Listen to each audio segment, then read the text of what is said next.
I will soon. Yes, let's welcome them and say Happy New Year to everyone, and welcome to this first Friday afternoon webinar from NORA, this first webinar this year. Today, we will talk about the exciting field of quantum computers. So quantum computing has gained much attention lately, and OsloMet just unveiled Norway's first quantum computer.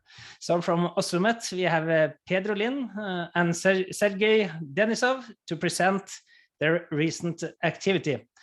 Pedro is a professor at the Department of Computer Science at OsloMet and scientific leader of NordSTAR. Sergey is an associated professor in physics at the Department of Computer Science at OsloMet. So I think today Pedro will start and then Sergey will take over midway. And please remember to use the Q&A button for questions. We will take questions in the end, but please write them as we go. If they are important for the context, I will stop you, Pedro and Sergey, but if not, we will just wait until the end. And please also use the chat to chat and discuss. So with that, I will leave the screen to you, Pedro. Thank you very much, class. So I will share my PDF and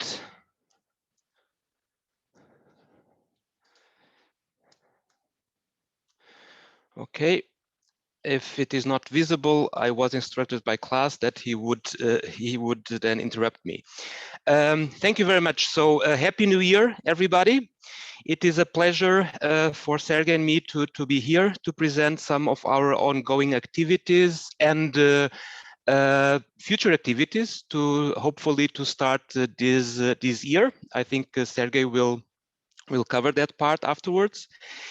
It is always very challenging to prepare a seminar in a topic like quantum computing for a very broad audience. So Birte and Klaas, they told us that we will get people not only from the research community, but also perhaps some students with more or less background in AI and or physics, but also people from companies and industry and so on. So there was, I think, a very famous physicist, I think it was Richard Feynman, that said that when we are preparing a seminar for a very broad audience about something that is quite challenging to explain, like quantum computing, the best way is to start in a very smooth and understandable, with understandable concepts that everybody grasp, and then move on to more and more complex concepts. And in the end, hopefully no one understands, including the speakers. So you will see that probably in the end we will get questions about which deep learning algorithms are we now implementing in quantum computers and so on. And these are many of these questions are questions that have still no answer. The reason why we came up with this seminar that class offered to present here for NORA has to do with the launch, as the class said, of the first quantum computer in Norway that OsloMet bought last year. The launch was in November 18th.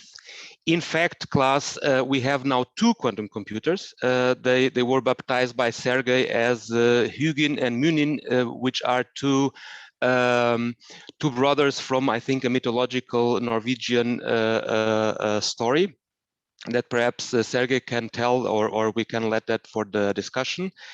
So we have now the two first quantum computers in place in Norway. They are small, not only in the size, as you can see here in the picture, but they are also small because they have one has only 2 qubits and the other has 3 qubits.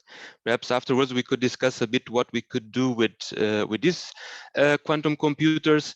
Our initial aim now is to engage students to learn about quantum computing and use them for that purpose. As you see, you have here big guys, the vice rector in research at OsloMet, Carl, our dean from the faculty. With this launch, we made many of these big people very happy. Now, today's topic is about to speak about the activities, some recent projects that we started this year and that coincide with the purchase of these two quantum computers.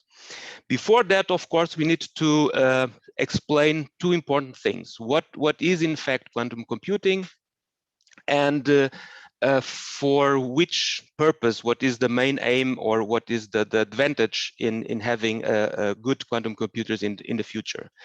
So what is it? Everybody should know that classical computers are composed by so-called bits. And these bits, they can have one of only two states. Either they are off, which is usually represented by a 0, or they are on, represented by a 1. And with these two states, and combining them in a proper way, and using then many or several bits, we can then encode and process information and make computation. This is basically what a classical computer does. Now, when we upgrade to a quantum, or what is now called a qubit, a quantum bit, the main idea is to construct a bit where the quantum effects can take place. And by taking place, these quantum effects enable this information unit to be in both 0 and 1 states with certain weights, as you see here. Is always a combination about being on or off and off. And these weights are then related with the probability that we observe this quantum bit in that state when we measure it. Now, the main advantage of that is that while a classical computer, when we have n bits with a certain sequence, the n bits can be in only one out of a huge amount of possible permutations. By having each quantum bit in both of them, in a combination of them, we will also end up, when we have several qubits, to have at once, simultaneously, all the possible permutations can be then observed with a certain probability.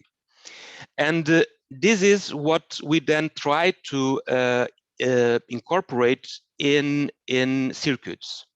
Now, classical circuits in a computer are composed by these logical gates, as probably most of you learn during graduation. So when we have and or not logical gates, that we can then combine them in a way to perform all possible computations about adding things, summing up, and so on. Now, quantum circuits are based in another set of possible gates, which can, in principle, do the same computations, but using this property that they can basically be simultaneously in every state. So this is the power of it. We can now use at once all possible combinations of the states of our quantum bits, and then try to find out in a wise manner how we can then build up the circuits in order that we can have an output. Now, there are two main concepts related with this. The first one is, as I told you, the so-called superposition. So these two states, 0 and 1, can be observed simultaneously with a certain probability, and now we can superpose these states one another, combining them in a sum of all possible permutation in our system of quantum bits. The other concept which is important is the so-called entanglement. Entanglement means this is something that we don't have in classical computers, and this is one of the, I would say, the powers of a quantum computer, which is basically to tell us that when we observe one part of our circuit, so one qubit having a certain state, in a certain state, when we measure that, we know immediately, we have immediately access to the information about what is the state in other qubits, in other parts of the circuit. So there is a kind of simultaneous share of information that can be accessed in a much easier and efficient way. And this is called entanglement. So basically, the concept of entanglement means that if we have, I just represented them here by two pendulum, if they are now coupled, by just following one of the pendulums, we can know where the other pendulum is. This is the main idea of entanglement. It's a quite technical concept, but the idea is that two qubits can be bound to one another in a way that the state of one is informing us what is the state of the other. Now, this would be basically the explanation of what is quantum computing. Now, for which purpose can we use it? And here, I usually use the example of in medical research about cancer. Cancer therapies there are lots of different cancer therapies, and I know from some of my colleagues working in models, in mathematical models for cancer therapy, that it's the patient can respond in a very different way depending on which person it is to the same therapy. So what people usually do is that they collect as much data as possible from one particular person, and then they have models that parameterize the different therapies, like, I don't know, chemotherapy, radiation therapy, and so on, and they try then to optimize this for this particular patient using this particular data, and then try to find out what is the optimal therapy for this patient. Now, we could do this in 3 different ways, and this is where I will try to motivate why a quantum computer is something useful to develop in the future. The most simple way would be just to take one computer, one classical computer, and then explore sequentially all possible combinations of therapy, all possible therapies, and then end up in the end taking the one which is most efficient. So this would be cheap in the sense that we just need one computer, but it would take a very long time period. And of course, in the context of medical decision, time is something that we cannot waste. So what we can do, and what is done for many different problems nowadays, is that we will use simultaneously not one but many computers in parallel. And in the case of for this to extract this optimal cancer therapy for this patient, we would then basically try to put a subset of all possible therapies being tested by each one of these computers in parallel, and then we could have in the end our response in a much shorter time. The time would be then reduced, but we would have then a much higher computational cost. Here is exactly what a quantum computer could help us. Why? Because by having exactly this ability that it can incorporate in one single computation all possible combinations of the states of these information units, we could then, if we would have the proper algorithm, we could explore simultaneously at once all possible cancer therapies, and with one single quantum computer have also in a short time our answer for the optimal therapy for our patient. This is the main idea. Now, of course, that this is related with a very important topic, particularly nowadays when we have the so-called big data approaches, about the computational efficiency when the data that we have is growing then also in time. So in principle, quantum computers could be a good, they are good candidates to tackle this challenge of having a growing data sets that we need always to use and have a quick answer. And of course, related with computational efficiency, there is the big issue about sustainability in our society.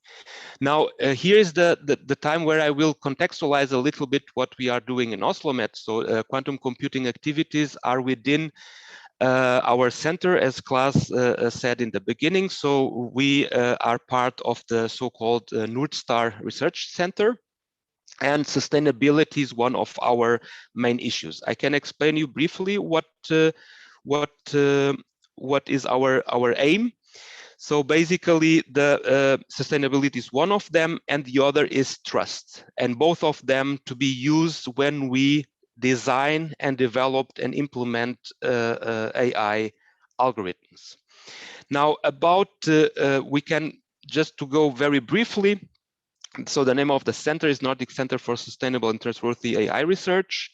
Here is our website. You can just visit us. We try to update the most recent news there about our ongoing activities. As you see, the launch of the quantum computer is one of them.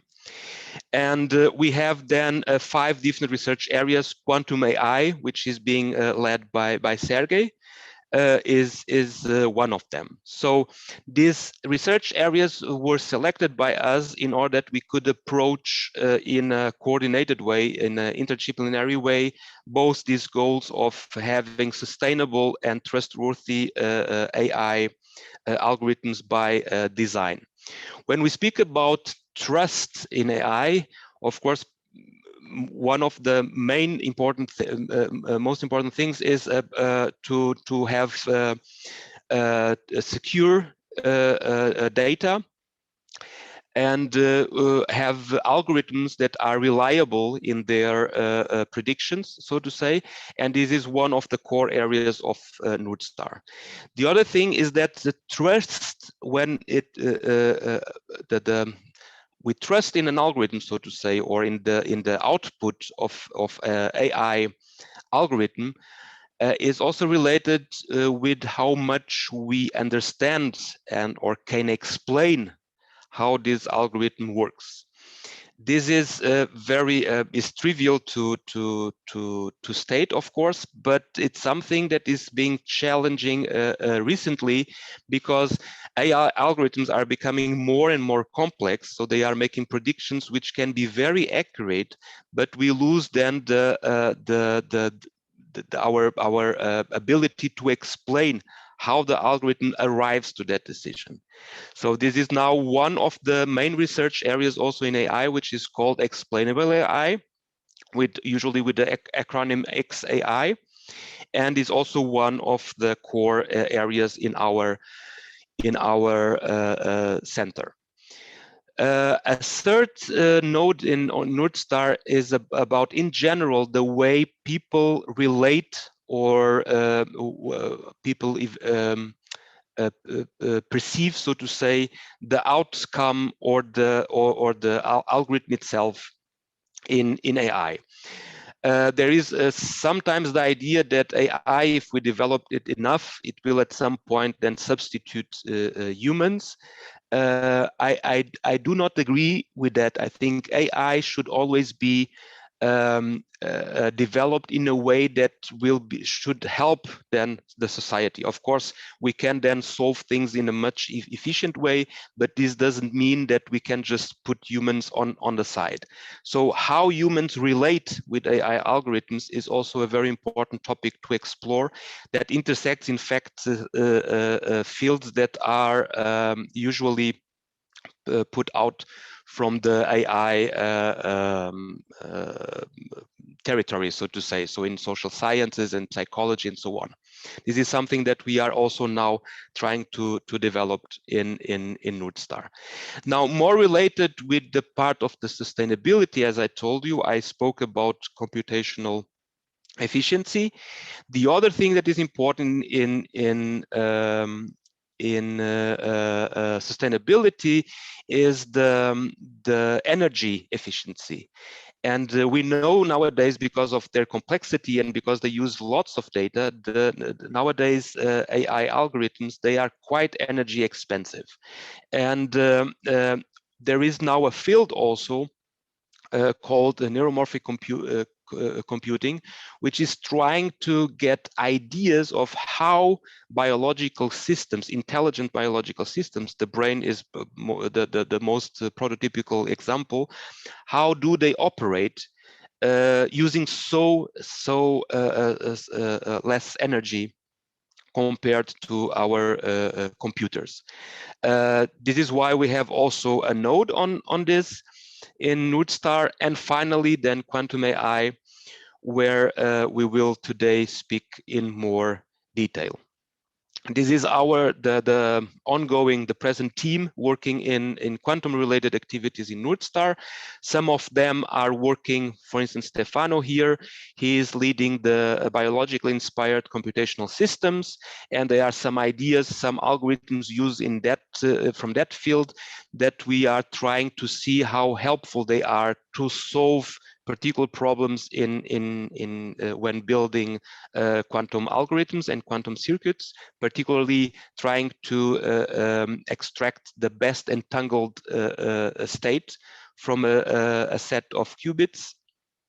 We have also Ahmed here, who is leading the part of security, safety, and reliability, and he works mainly in computer networks. And we are trying now also to research how would the security protocols should be upgraded within a scenario where classical computer networks would be upgraded into quantum computer networks. If you want, you can then just see the projects also from our students and PhD candidates in our website. And now in the second part, we will focus, as I said, in two particular projects. One of them is related with quantum machine learning. I think Sergey will introduce that. This is an ongoing PhD project now in NordSTAR. The other one is about quantum computer for intelligent health, particularly for cancer in cancer research, which is not ongoing yet. It's in fact an open call for a new PhD position that is open till the end of January, I think 21st, if I'm not mistaken, but I can check the call and put in the chat. And this will be unfolded together with some of our collaborators in the medicine department at UIO, namely with the researcher Alvaro Kunluke, who will also co-supervise the chosen candidate in this call. Very good. Having said that, then I would now let the second part for Sergey, unless there are some questions related with what I presented, particularly related with the ongoing activities in NordSTAR. Are there some questions? I see many comments of Happy New Year. Great. But if not, class, then I would just then let Sergey proceed and leave everything else for discussion in the end, if that's okay. Very good. Yes, please. And if anyone in the audience have questions, we'll take them at the end. So thank you, Pedro. Very good. Thank you. Yes, please, Sergey, just please continue on your part of the talk then. Thank you. I will.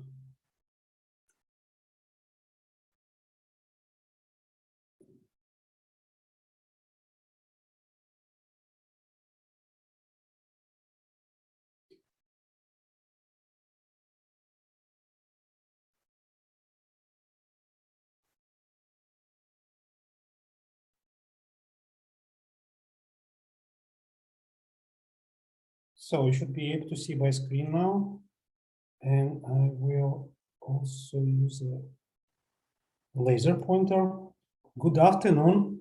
First of all, Pedro gave me too much of the credit. It is not me who baptized two quantum computers, Hunin and Munin. There was a voting at OsloMet.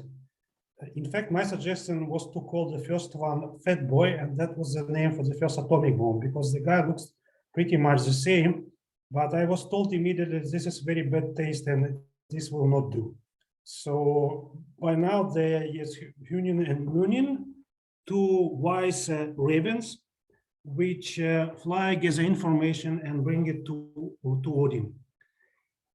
And as Pedro said, I will describe two particular topics from the many we try to cover.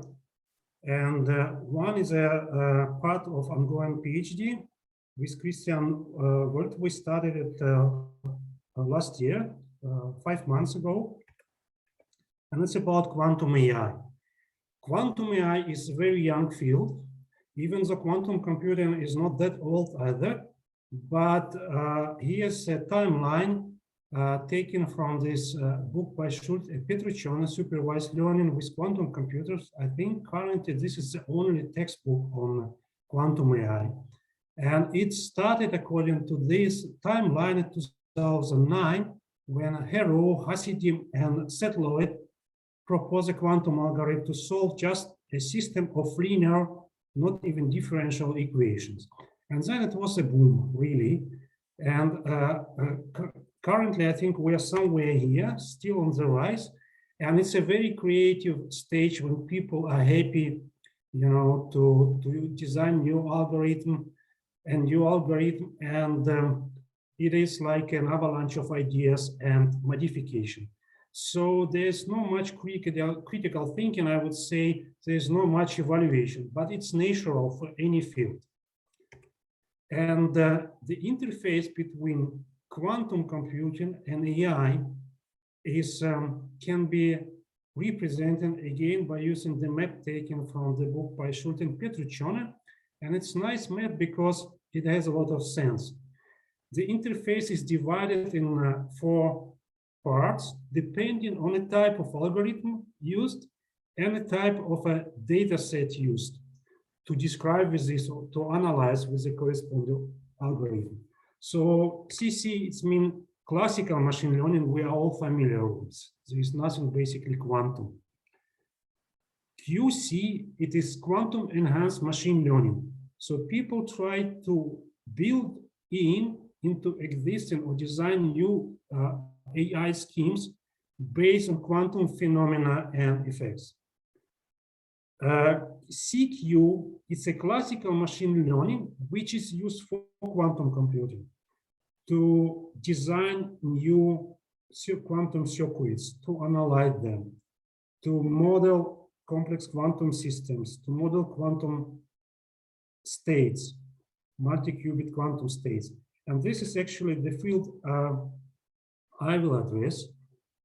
And finally, QQ, it is when quantum algorithms are used to categorize, describe, and analyze quantum data.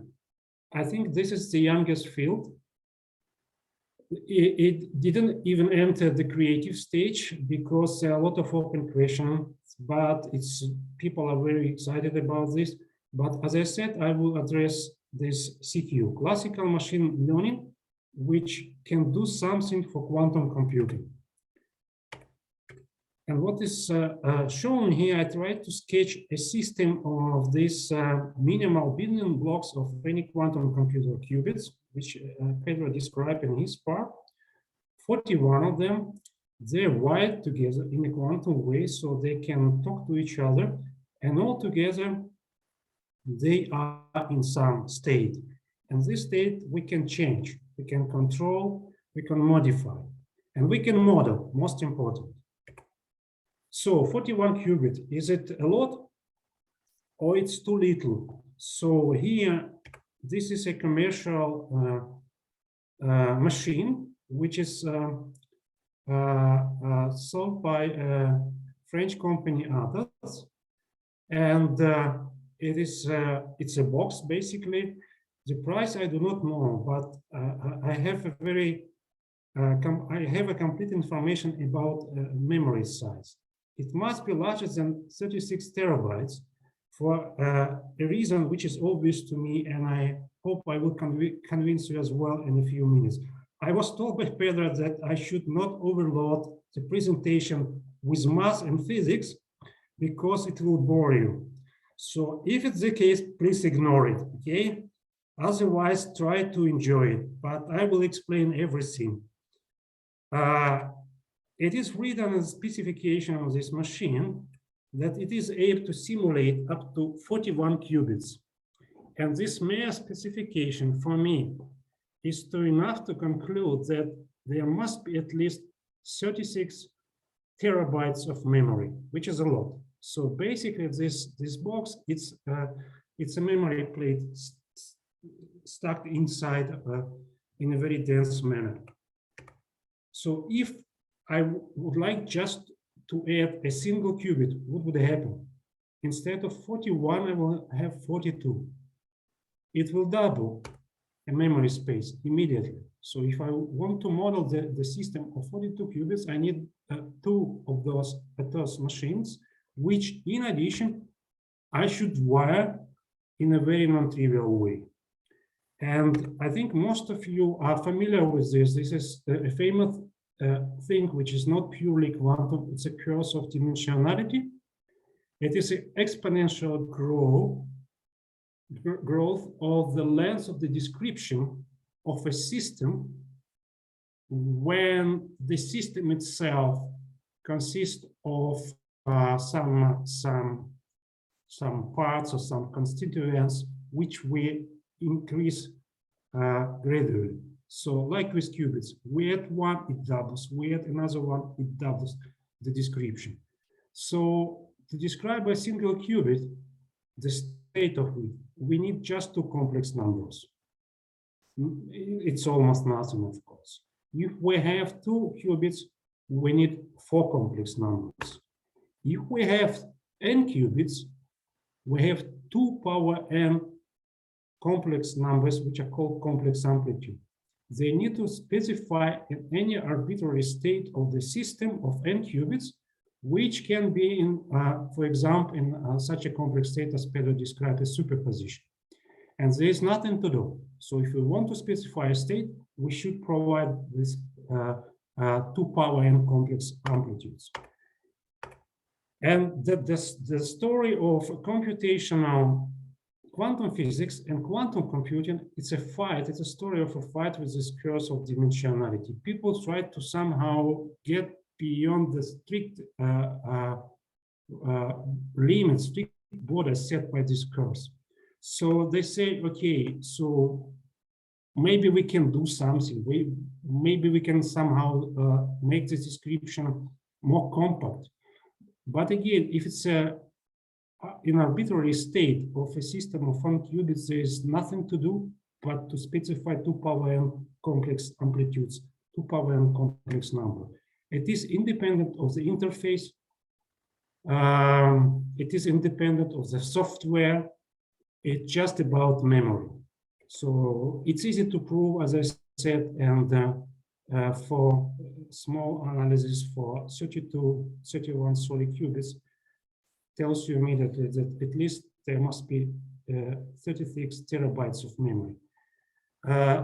What goes on top of it to change this amplitude, to update, simulate is nothing. It's minor. It's just diminutive on top of this memory size. So at the moment, the largest computational cluster is able to model a state of 46 qubits. There is 48 here, but this is not an arbitrary state. It's some specific state which allows for a reduced description.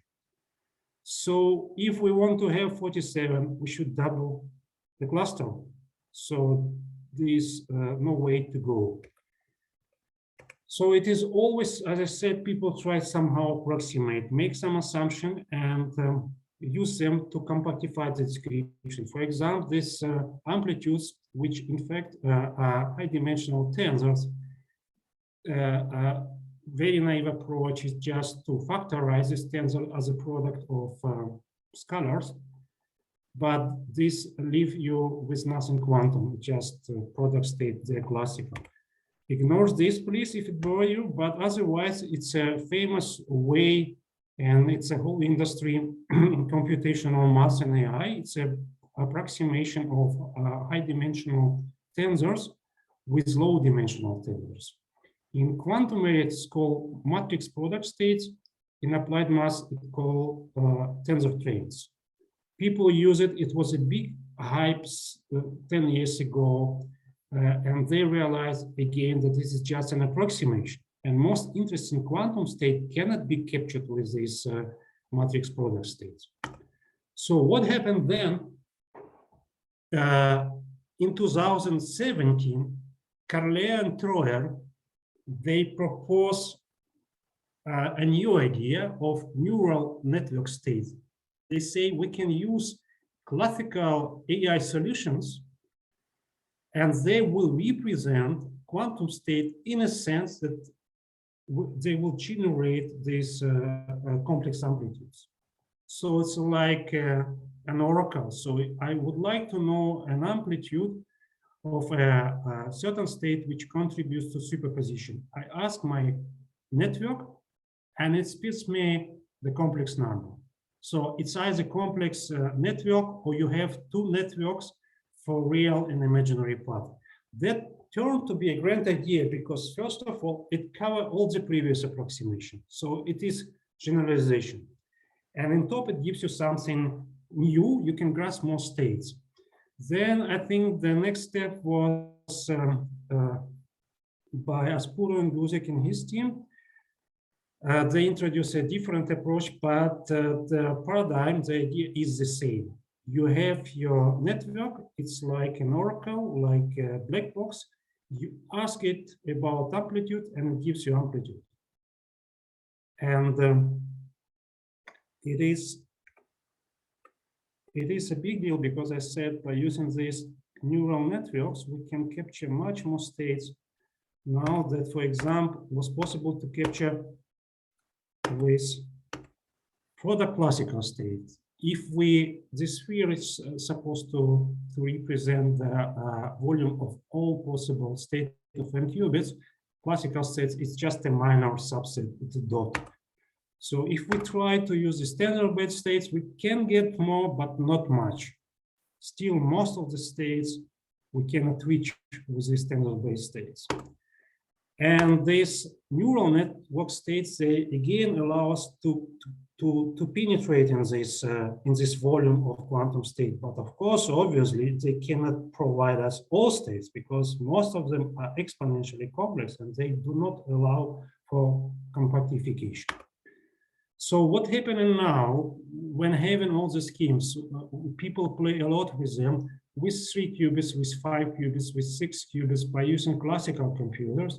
And I think now they all realize that if we want to address real quantum computers, which now consist of hundreds of qubits, we need to use the corresponding hardware, not to emulate AI solution on standard classical computers, but to use new possibilities provided, by example, by intelligent processing units, which have built on AI architecture. Now I would like to tell you a bit about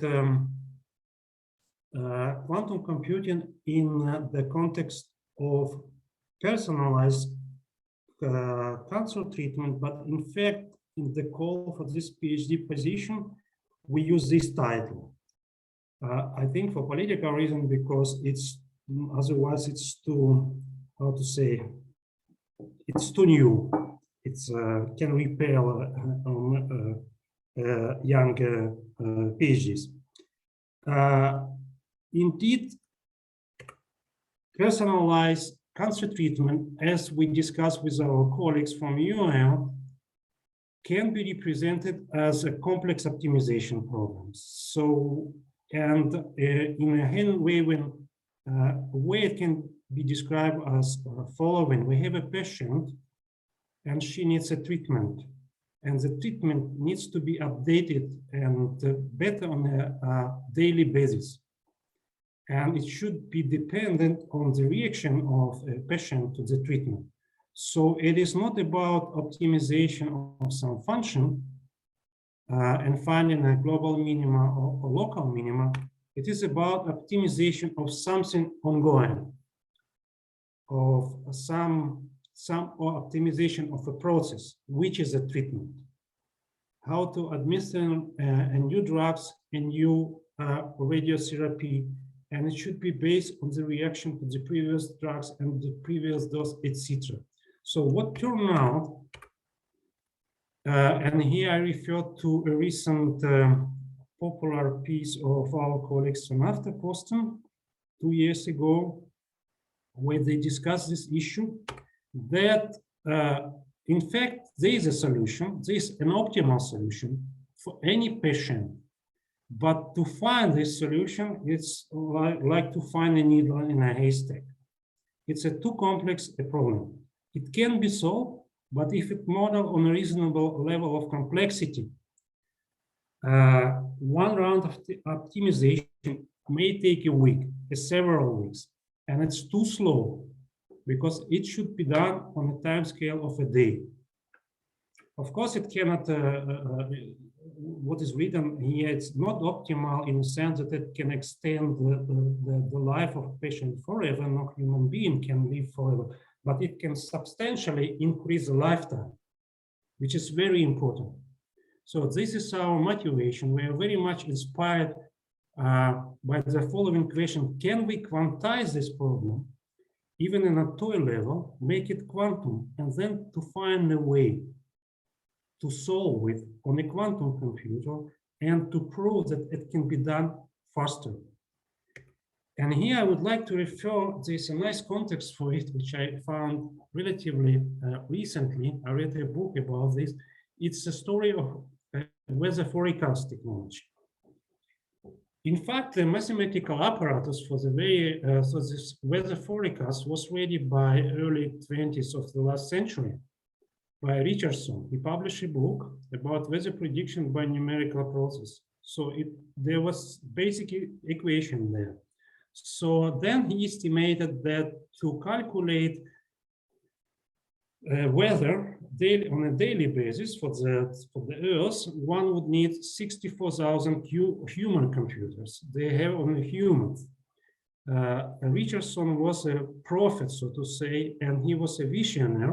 So he pictured in his book, you know, some Kafka-like style of, I do not know, institute, where this 64,000 of human computer works on a daily basis. Each one is responsible for a small piece. They communicate. There's a main officer which supervises it. Then there is a section with many differential mechanical one. And then there is a section which sends messages between different departments by using pneumatic pipes, etc., etc. So it was like, as I said, a pipe dream, fantasy. Then we had the Second World War. And by the end of it, the situation has changed substantially. Strategic bombings, they made weather forecast strategic. So there was a lot of investment on a state level to improve accuracy of weather forecast. So this is a nice quote I took from this book, 1944. So it's more than 20 years after the Richardson published his book. So when a person asked another meteorologist about the possibility to make a weather forecast by using mathematical apparatus, that is the answer. This was an obscure attempt by Richardson that ended in fiasco, and it convinced me not to try it myself. 2 years later, in the US, as I said, there was a team supervised by John von Neumann, which is a founding father of many things. And they estimated that if they use the ENIAC, the first computer, and some IBM calculators, electric one, they can have from 10 to 1,000 speed up factor as compared to the same calculation performed by human computers using this calculator, mechanical one. 3 years later, one weather forecast for the US for 24 hours on ENIAC took 36 hours. And 3 years later, when they updated ENIAC with some IBM equipment, basically to speed up exchange of data, one weather forecast took 90 minutes. And you see, it was about the need and motivation. So our aim and our target point is somewhere here. We would like, as I said, to estimate the possibility of quantization and possibility to speed it up and to figure out what factor could it be, 10 or 100. This is a topic of our project. I think I should finish with this. Thank you very much. And yeah, I'm ready for your questions. Thank you, Sergey and Pedro. So we have at least one question by now. I can also ask some myself. By coincidence, my background is also in quantum mechanics, so I'm interested in this in many ways. Just to sum up a little bit, I mean, what quantum computers can do, obviously, is to speed up certain processes. So when we compute, you have some problems that kind of needs exponential time to be solved, and some that needs polynomial time. And when problems grow, then of course the exponential time ones, they are hard to manage.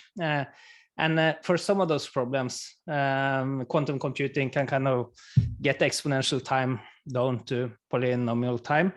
And you were also showing some of the early algorithms in the 90s, like the Shor's algorithm and Grover's algorithm.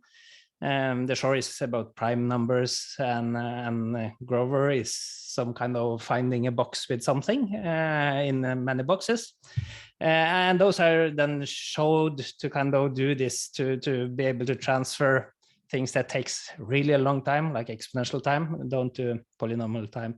And also the HHL algorithm, which is linear systems, which are getting closer to then deep learning, I guess, and how to also solve linear systems much faster. So I guess this is a kind of it was just my summary while I was thinking here, that what we try to achieve is, of course, faster computing. In quantum mechanics also, as you say, a lot of things can be done parallel, so that's kind of the advantage. The hard thing is to get the answer out, right? To kind of collapse this wave function that is a superposition of everything, and to collapse it into the right answer, which you could extract from the quantum computer. So that's, I think, as far as I know, is kind of the biggest challenge here. So just to ask you a little bit about this, because this is also related to a question from Silvina here. I could maybe pass straight on to this. She asked, how long would it take to migrate a classic system to a quantum computing network? So again, I started maybe on an answer already, but you need specific algorithms, right? Quantum algorithms to run on the quantum computer. So could you give any reasonable answer to this question? How to kind of migrate a classic system to a quantum computing network? May I, Pedro? I think it's somehow what we have in the second, about the second topic. We have a problem, we have optimization problem. Now we try to quantize it. It's an issue itself. It's a challenging issue. How to quantize a classical problem, optimization problem? Can we transpile it, so to say, from classical side to a quantum side? I think it is not trivial, and even for some textbook optimization problems, there is no existing answer how it could be done in a quantum way. So it's all individual. It may be that we take some classical problem, we try it on a quantum, and we say that the speed up we gain, it's ridiculous. There is no reason to do it in quantum. That might be the answer.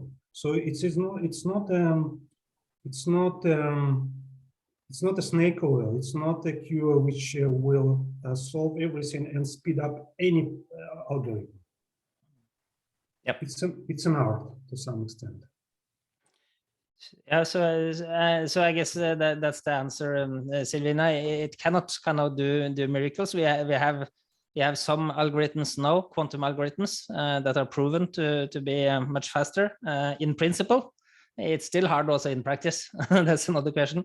But in principle, can do things. For example, finding prime numbers, which is a Shor's algorithm, which is of course a really important question, and also much of the encryption we use is based on finding prime numbers, because this is a really difficult task to find. If you have a huge number, what is the kind of the prime number consisting there in these huge numbers. So you need this. You need to develop specific quantum algorithms, which is not trivial at all. It's also following up maybe comment or a question from Sylvie. They're keeping sustainable future goals in mind. Could that process be cost effective also for developing countries with limited resources? Yeah. Do you have any comments, Sergey? Maybe you have already answered it. I think Pedro wants to add something to the previous question. Yeah, okay, Pedro, please. Yeah, sorry, Pedro. Yeah, so to the previous question, quantum computer networks is something still very, I would say, very futuristic. So most of the work being done there, it's still on the theoretical side. I think they are also something that we perhaps did not emphasize enough.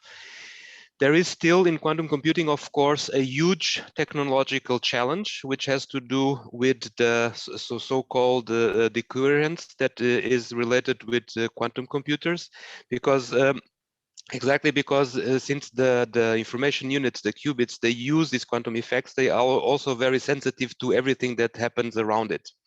So so it means that the level of noise is in principle very, very high, so to say. And how to mitigate, and of course it will increase when we increase the number of qubits. So how to handle this is still a technological problem being now addressed.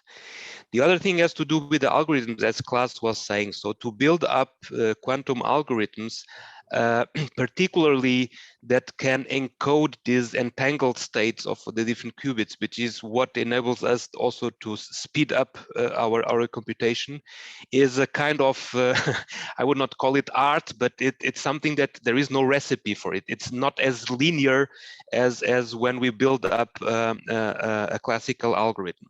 And this is exactly one of the things that we are trying to approach with small projects in NordSTAR, using, for instance, genetic algorithms to explore what is the best combination of these quantum gates with a certain number of qubits and a certain number of gates that can guarantee a high entangled state in the quantum circuit itself. So, for instance, genetic algorithms can be helpful for this purpose.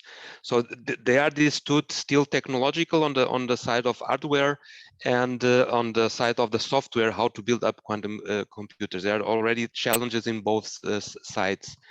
About this part of the sustainability that Sylvia, I'm not sure if I understood the question, but of course that if we would have a computer that can solve in practice, can solve things that are now in practice impossible to solve, as Klaas was explaining, things that a classical computer would take an exponential large time, a quantum computer could perhaps in some cases do it in a quicker way.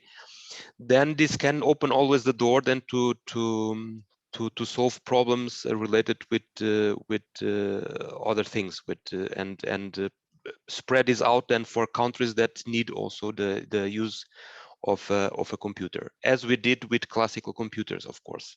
But I'm not sure if this was exactly the question or the comment by Sylvia. I'm not seeing the comment anymore.